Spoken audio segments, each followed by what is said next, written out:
What is up, everybody, and welcome back for another exciting episode of Jesse's Drone Adventures.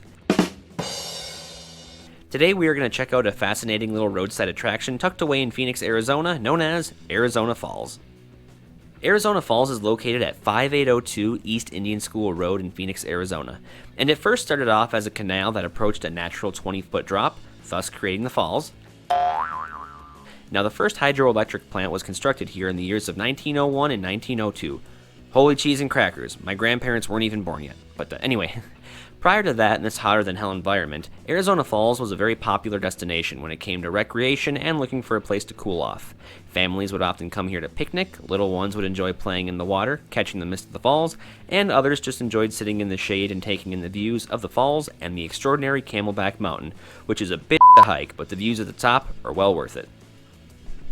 And like I said, the first plant was constructed here around the years of 1901 and 1902, and actually supplied some of the very first electricity in all of Phoenix.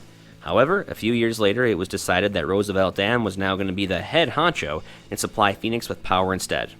Power from Arizona Falls was then redirected to supply farmers within the immediate area. Now here's a quick I bet you didn't know.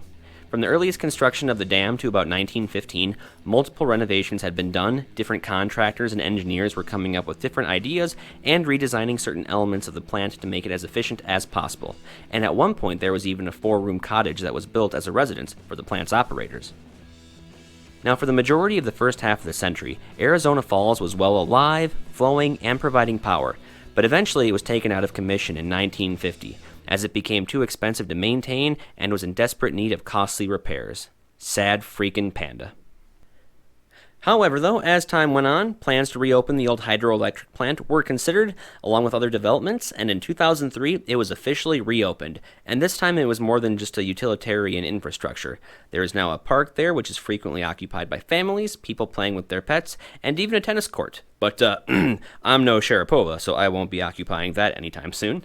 There's also pathways along both sides of the canals where you can get your biking, walking, and jogging on. Or if you're like my in-laws that can't walk more than 10 feet without saying, "Oh my god, it's so hot, why did we have to come here?"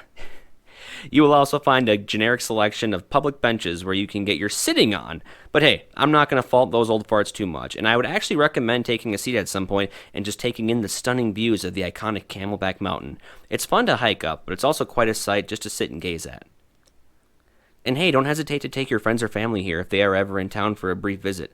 This makes for a great place to see if you don't want to travel too far. And ultimately, guys, I really wanted to put this video together to show you this neat little roadside attraction if you ever plan on visiting Phoenix. Because a lot of people always ask me when they come here, "Oh, what should I do? What should I see? Or what should I check out? Or what else is there to do in the area?" Well, it turns out there's actually a crap load to do in the area. And most people probably know the popular places like Papago Park, Hole in the Rock, Camelback Mountain, and Tempe Beach Park. But Arizona Falls is a place that I don't hear get mentioned a whole lot, and after living here for a couple of years, I was quite surprised by how many locals don't even know about it.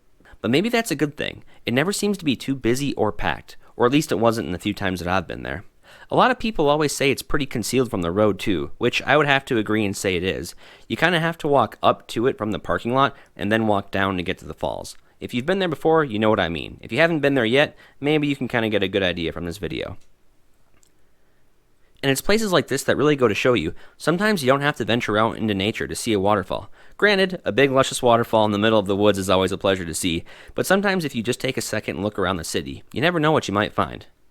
And to this day, Arizona Falls is still flowing more mightier than ever, even though it's been a really dry year. It's once again fully functional and even supplies power to about 150 homes in the area. Pretty neat, huh?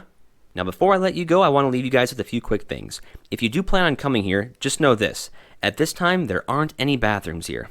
I know, it's a real drag, but there are gas stations nearby and another park as well too, so if you do have to break the seal, you won't have to go too far.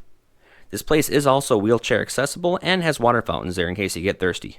Oh, and on a side note, if you do walk down to the falls where the benches are, be cautious where you walk. I'm not kidding. You see, water tends to build up from the mist down there and causes the walkways to get really, really slick, and it's not hard to slip and fall, so you've been warned. Other than that, I just want to say thank you guys so much for taking time out of your day to check out my video. I really do appreciate it. And if you want to donate me $25,000 to help fund my channel and my travel adventures, hell, I'll take it. I don't see my Dogecoin going to the moon just yet. But hey, if not, that's cool. If you do want to show some support in some way, then definitely go ahead and go Jake Paul on that like button. And if you want to see more roadside attractions like this in Arizona, then don't hesitate to subscribe because I have a lot more fascinating places coming your way. And this next part doesn't really have anything to do with anything at all, but hey, a little sunscreen never hurt anybody. Until next time, this is Jesse's Drone Adventures signing off. Take care.